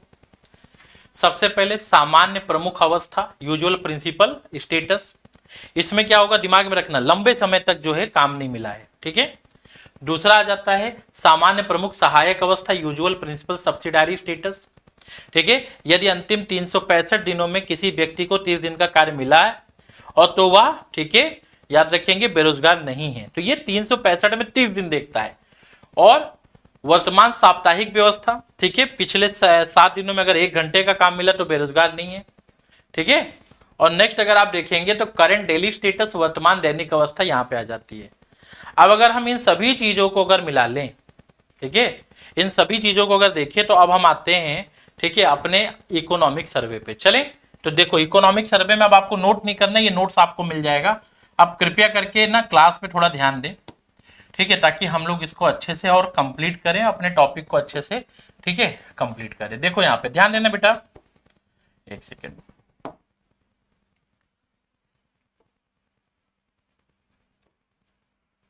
देखो बेटा, सबसे पहले लिखा हुआ है कि 2014 में भारत विश्व की 10वीं अर्थव्यवस्था थी। कब बेटा? 2014 में भारत विश्व की 10वीं अर्थव्यवस्था थी, लेकिन 1 दशक से भी कम समय में, मतलब वह चौथे स्थान पे आ गई है। आज भारत ने क्या किया है कि भारत जो है चौथे स्थान पे आ चुका है, और ऐसा माना जा रहा है कि 2030 तक भारत जो है तीसरा सबसे बड़ा आर्थिक शक्ति का केंद्र बन जाएगा। क्लियर है? अब जरा मेरी बात को ध्यान से सुनना, ठीक है। ये कह रहा है कि 2014 में भारत 10वें नंबर पे था इकोनॉमी में, यही भारत जो है, ठीक है, चौथे स्थान पे आ गया है। हमने इंग्लैंड को भी पीछे कर दिया, इंग्लैंड 5th पे है और ये आ गया है किस पे? 4th पे। तो हमने इंग्लैंड को पीछे करके हम 4th पे आ गए, और आज 2030 तक जो है तीसरा सबसे बड़ा आर्थिक, ठीक है, तीसरा सबसे बड़ा जो है आर्थिक शक्ति केंद्र के रूप में अगर आप देखोगे तो किसको देखोगे? आप भारतीय अर्थव्यवस्था को देखोगे 2030 तक, ठीक है। तीसरे पे आने का मतलब बेटा अमेरिका, चीन के बाद भारत होगा। अमेरिका चीन के बाद क्या होगा, भारत होगा। क्लियर है। नेक्स्ट देखेंगे 2030 तक भारत के पास एक बढ़ती श्रम शक्ति होगी। अब जिनको भी इंग्लिश हिंदी वालों को इश्यू होगा तो ब्रैकेट में इंग्लिश है, इतना तो अपन समझ सकते हैं ना। जी हाँ, बाकी मिल जाएगा आपको, इकोनॉमिक सर्वे का पूरा नोट्स मिल जाएगा। अब यहाँ पे ध्यान देना 2030 तक भारत के पास एक बढ़ती श्रम शक्ति होगी, ग्रोइंग वर्कफोर्स। क्यों? क्योंकि आपको मालूम है कि भारत जो है अभी डेमोग्राफिक डिविडेंड भारत का बहुत अच्छा है। भारत में जो आश्रित लोग हैं वो कम हैं, और जो हमारे भारत में जो मुख्य लोग हैं 15 से 60 साल के बीच में, युवा वर्ग ज्यादा है। इसकी वजह से हमारे यहाँ विनिर्माण क्षेत्र जो है, मैन्युफैक्चरिंग सेक्टर बहुत तेजी से डेवलप होगा। मुझे बताओ क्या मैन्युफैक्चरिंग सेक्टर के लिए, ठीक है, क्या मैन्युफैक्चरिंग सेक्टर के लिए बेटा अगर मैं आसान भाषा में पूछूं तो मुझे बताओ आप कि जस्ट अ सेकेंड, क्या बेटा मैन्युफैक्चरिंग सेक्टर के लिए लेबर चाहिए? और लेबर कब मिलेगा? जब आपके यहाँ पे युवा जनसंख्या हो, जापान, रूस, बाकी इटली की तरह नहीं। तो हमारे यहाँ पे इस चीज को आपको देखने को मिलेगा। ठीक है, जो चीज आपको कहां पे दिख रही है, यहां पे दिख रही है। क्लियर है। तो मैन्युफैक्चरिंग सेक्टर, विनिर्माण क्षेत्र 2030 तक ये भारत को फायदा मिलेगा। क्यों? क्योंकि भारत की जो युवा जनसंख्या है, यंग पॉपुलेशन, उसकी औसत आयु 28 वर्ष होने के कारण, मतलब अगर आप देखेंगे तो भारत में 15 से 60 वर्ष के बीच के लोगों को अगर हम औसत ही निकालते हैं कुल जनसंख्या, ठीक है, तो उसमें 28 वर्ष आ रहा है एज ग्रुप, उनके एज ग्रुप और कुल जनसंख्या 28 वर्ष, मतलब युवा जनसंख्या बहुत ज्यादा है। यही भारत के आर्थिक विकास को आगे लेके जाएगा। तो जरा मुझे बताओ आर्थिक सर्वेक्षण अपनी इन बातों में क्या कहना चाह रहा है बेटा? क्या आर्थिक सर्वेक्षण इन बातों में यही कहना चाह रहा है कि भारत जैसे देश में जो अर्थव्यवस्था है बहुत तेजी से विकास करेगी? पिछले 10 वर्ष से कम समय में भारतीय अर्थव्यवस्था पूरे विश्व में जो 10वें नंबर पे थी, अब वह चौथे नंबर पे आ चुकी है। हमने इंग्लैंड को पीछे कर दिया और अब हम 2030 तक तीसरे नंबर पे आ सकते हैं। उसके पीछे मेजर कॉज जो है, उसके पीछे कारण क्या है? इंडिया का डेमोग्राफिक डिविडेंड। ठीक है, यंग इंडिया। यंग इंडिया क्यों? क्योंकि भारत की जो औसत आयु है, ठीक है, पीपल्स की, वो 28 साल है। तो 28 ईयर्स होने के कारण अगर आप देखेंगे तो ये चीजें बहुत इंपॉर्टेंट है। क्लियर है? हाँ, तो ये चीज आपको यहां पे देखने को मिलेगा। आगे बढ़ेंगे। बोला जाता है कि भारत में जो युवा जनसंख्या वो क्यों है? देखो, भारत में एक तो प्रजनन दर में गिरावट आ गई है।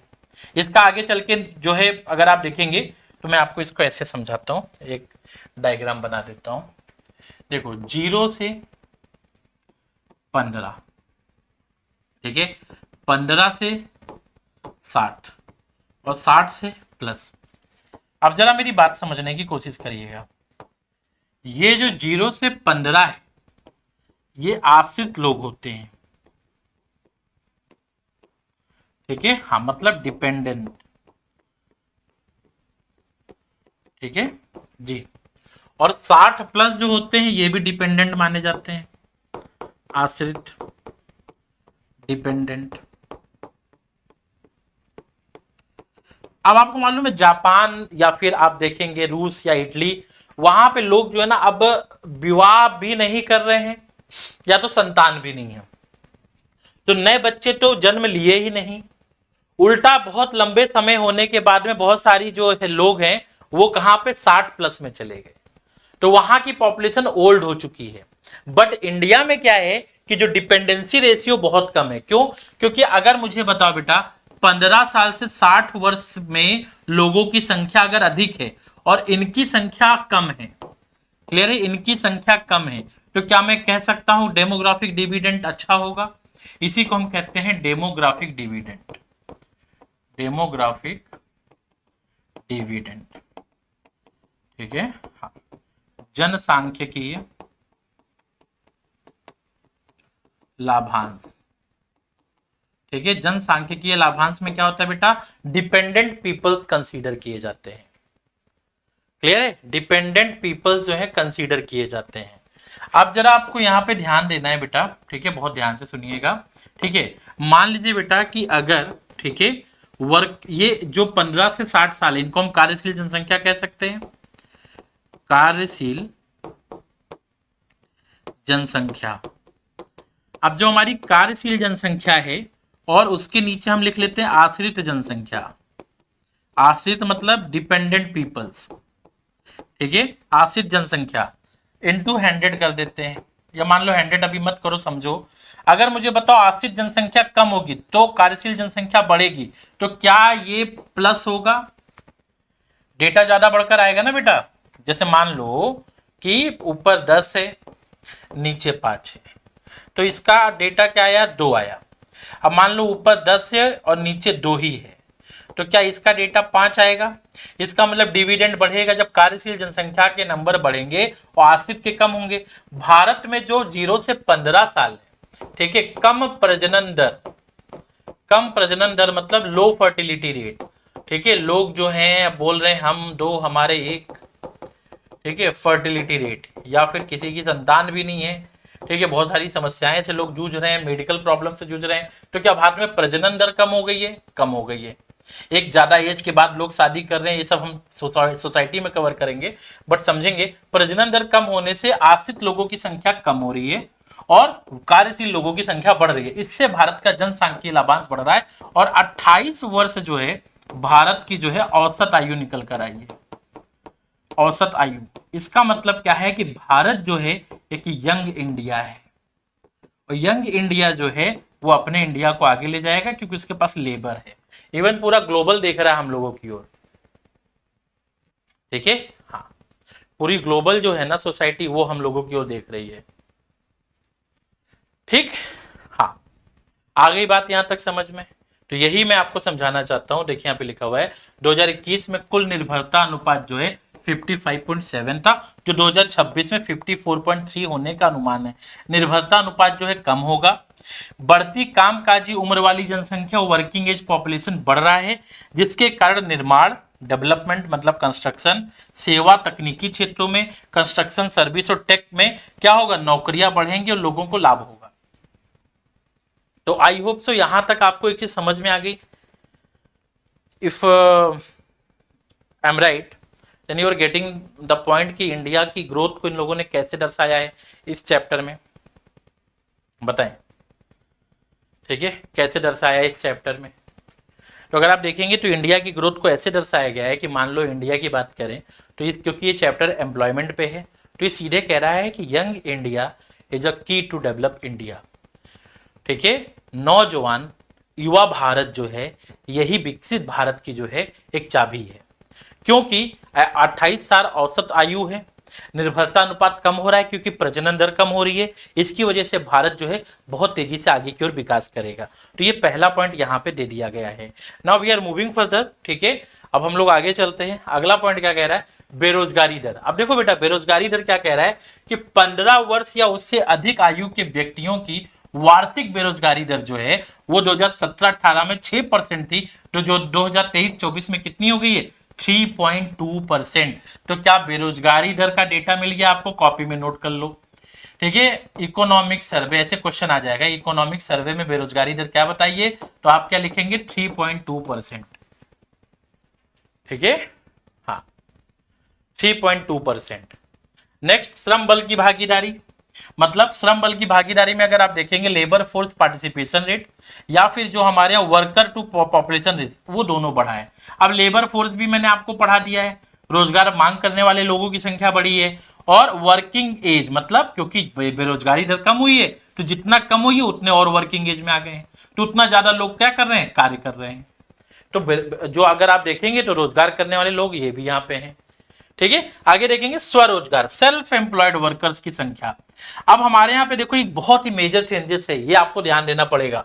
इस पे कोई ध्यान नहीं दिया तो फटेगा फिर क्वेश्चन पेपर, ठीक है, फिर गलती करके आओगे। क्या ये कह रहा है कि भारत में बेरोजगारी कम हो रही है, नौकरी भी कम हो रही है, लेकिन फिर भी बेरोजगारी कम हो रही है। कैसे? क्योंकि लोग स्वरोजगार कर रहे हैं। ये सबसे इंपॉर्टेंट पॉइंट है। People now doing self employed workers की संख्या 2017-18 में 52% थी, जो 2023-24 में 58% हो गई।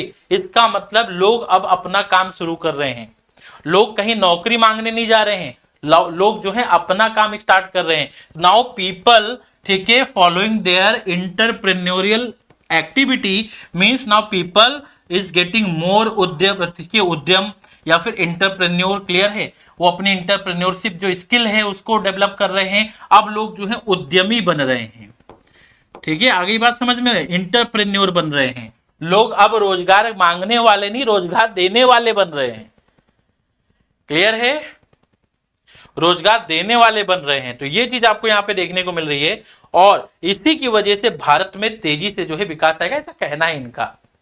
तो जरा मुझे बताओ, क्या ये बहुत बेसिक पॉइंट लेकिन बहुत इंपॉर्टेंट पॉइंट था? क्योंकि आप तो पूछोगे ना सर नौकरियां तो आ ही नहीं रही हैं, बेरोजगारी दर कैसे कम हुई?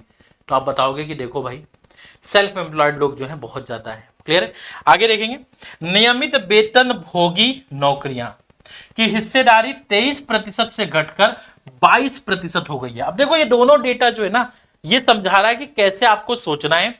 लोग जो सैलरीड जॉब करते थे उनकी संख्या 23% होती थी, आज 22% है। मतलब लोग अब सैलरी पे जॉब नहीं करना चाहते, लोग अपना खुद का बिजनेस स्टार्ट करना चाहते हैं। जैसे आप देखेंगे more people now these days focus on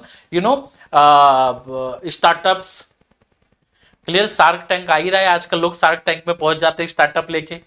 तो आप देखोगे एक तो shark tank effect, startup now going MSME sector is there in India. तो MSME sectors, startups, different kind of startups, also government provide loan to self help groups specially to the women.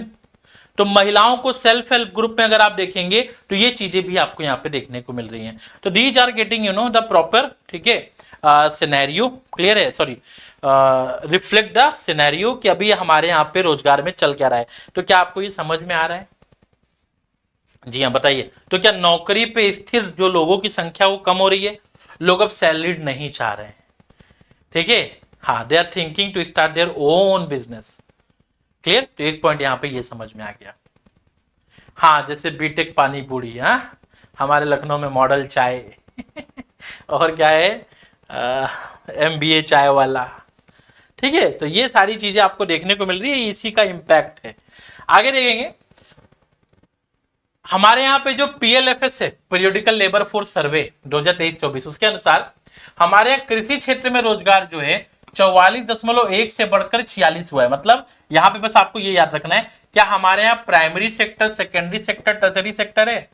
हाँ, periodical labour force survey कह रहा है कि secondary sector में रोजगार कम हो रहा है, टर्सरी में कम हो रहा है, प्राइमरी में बढ़ा है, ये बता रहा है। ये लिख लो ऐसे ही, ठीक है, हाँ, ये लिख लो ऐसे ही, ठीक है, हाँ।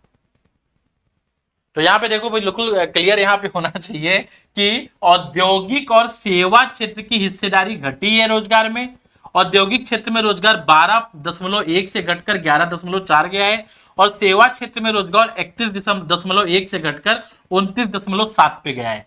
और वहीं पे अगर आप देखोगे तो प्राइमरी सेक्टर में रोजगार बढ़ा है और सेकेंडरी और टर्सरी सेक्टर में रोजगार कम हुआ है, ठीक है। क्यों कम हुआ है? क्योंकि अब लोग सैलरीड नहीं होना चाहते, ठीक है, लोग जो हैं वो सैलरीड नहीं होना चाहते हैं, लोग अपना खुद का स्टार्टअप स्टार्ट कर रहे हैं, ठीक है, लोग जो है सेल्फ हेल्प ग्रुप के माध्यम से, ठीक है, अपने स्मॉल वर्क स्टार्ट कर रहे हैं, ठीक है, एमएसएमई का इफेक्ट है।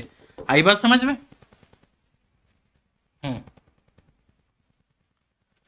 चलो,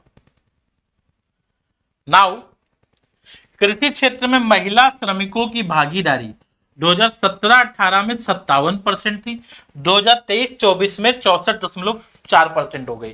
तो क्या अगला पॉइंट मिल गया कि female labour force participation rate बढ़ रहा है? Female labour force participation rate बहुत तेजी से बढ़ रहा है। जी हाँ, तो महिलाएं जो हैं वो रोजगार की मांग करते हुए दिख रही हैं, क्योंकि labour force participation rate means महिलाएं काम की मांग कर रही हैं, ठीक है, काम की मांग कर रही हैं, क्लियर है। इसलिए 57% से कितनी पहुंच गई? 64%। ये क्यों? और पुरुषों की भागीदारी जो है 40.2 से 36.3 हो गए। क्यों हो गया है? क्योंकि पुरुष जो है अधिक से अधिक औद्योगिक, व्यापार, हॉस्पिटैलिटी, लॉजिस्टिक, संचार सेवा में जा रहे हैं और हमारे यहाँ पे जो कृषि एग्रीकल्चर सेक्टर है उसमें विमेन का इस रेशियो कम हो रहा है। ये सारे डेटा एग्रीकल्चर सेक्टर के हैं, डोंट कंफ्यूज। इसका मतलब क्या है, समझो आसान भाषा में। क्या नॉर्मली एक एवरेज इंडियन विलेजेस में यही होता है, पति कमाने के लिए सेकेंडरी या टर्सरी सेक्टर में शहर को चला जाता है और महिलाएं घर में खेत संभाल रही हैं, महिलाएं पशुपालन देख रही हैं। तो विमेन मोर ठीक है, लाइक अगर आप देखेंगे तो जो महिलाएं हैं वो बहुत ज्यादा किससे हैं, प्राथमिक क्षेत्र से जुड़ी हुई हैं, और पुरुष जो है वो द्वितीय को तृतीय क्षेत्र में अच्छी इनकम के लिए माइग्रेट कर रहा है from rural area to urban area. That's why the data reflect that कि labour force participation rate, female labour force participation rate in agriculture sector increasing, ठीक है, और while male labour force participation rate in agriculture sector declining, because ठीक है male persons now moving towards urban areas for getting job in under the secondary and tertiary sectors. क्योंकि जो male person है आज वो शहरों में जा रहा है सेकेंडरी और टर्सरी सेक्टर में जॉब लेने के लिए, और while be talking about women तो अभी भी क्या है प्राइमरी सेक्टर में, क्योंकि रिस्पॉन्सिबिलिटी, क्योंकि अगर मेन जो है वो चला गया तो यहां पे कौन काम करेगा, विमेन करेगी। तो क्या ये बात समझ में आ गई, लेट मी नो। तो एक डेटा तो आपको यहां पे ये मिल गया। अब आगे है वार्षिक श्रम बाजार संकेतकों में सुधार। अब ये वार्षिक श्रम बाजार संकेतक जो है ना, यहां से मैं अगले डेटा में लेके चलता हूं क्योंकि पूरे फ्लो में चलेंगे, ठीक है अगली क्लास में, क्योंकि आज काफी कुछ हो गया है, क्योंकि काफी कुछ डिस्कस हो गया। इकोनॉमिक सर्वे की क्लास 10 होंगी नहीं हो पाएगा 6 क्लास में। तो हम लोग जो है ना इसकी अगली क्लास जो है वेडनेसडे को होगी, ठीक है वेडनेसडे को इसका पार्ट 2 होगा। क्लियर है, हाँ नहीं तो मैं कल ही करा दूंगा, अगर शाम को टाइम मिलेगा तो मैं बता दूंगा। और कल इंडिया बांग्लादेश है, ट्यूसडे को इंडिया बांग्लादेश है। मैं यहीं से स्टार्ट करूंगा, ठीक है हाँ इस वाले पार्ट से स्टार्ट करूंगा, इस वाले ग्राफ से, ठीक है। बस जाते जाते ये ग्राफ देख जाओ, ये दिख रहा है ना सामान्य स्थिति, क्या ये यूजुअल स्टेटस है जो लंबे समय तक बेरोजगार। तो यार इसमें बेरोजगारी 3.2 हो रही है, इससे मतलब क्या है, ये तो वही बात हो गई ना कि यार कुछ बहुत ज्यादा इंपैक्ट नहीं पड़ रहा है। तो इसी पे हम बहुत डिटेल एनालिसिस करेंगे हम लोग। ग्राफ है, ग्राफ के बाद बाइलिंगुअल डेटा है, सो दैट आपको हेल्प होगी, डोंट वरी, ठीक है हाँ बाइलिंगुअल नोट्स भी हैं, ग्राफ भी हैं, ताकि आपको अच्छे से जो है इकोनॉमिक सर्वे करा दिया जाएगा और सारे पॉइंट क्लियर हो जाएंगे, ठीक है हाँ। कल जो है मैं आपको बता देता हूं, कल इंडिया बांग्लादेश है, जो कि आपको मालूम है इंडिया बांग्लादेश नहीं हो पाया था, कल है 12:30 पे, ठीक है। और वेडनेसडे को जो है पार्ट 2 है, क्योंकि मेरी क्लास थी ना, मैं अभी तो ये लंबा ले चलता 3 घंटे, तो ये मेरी क्लास है बीपीएससी में, और ये पार्ट 2 जो है ये हम लोग वेडनेसडे को करेंगे, ठीक है इकोनॉमिक सर्वे का। चलो thank you so much, bye bye, take care, have a great day, enjoy, thank you बेटा।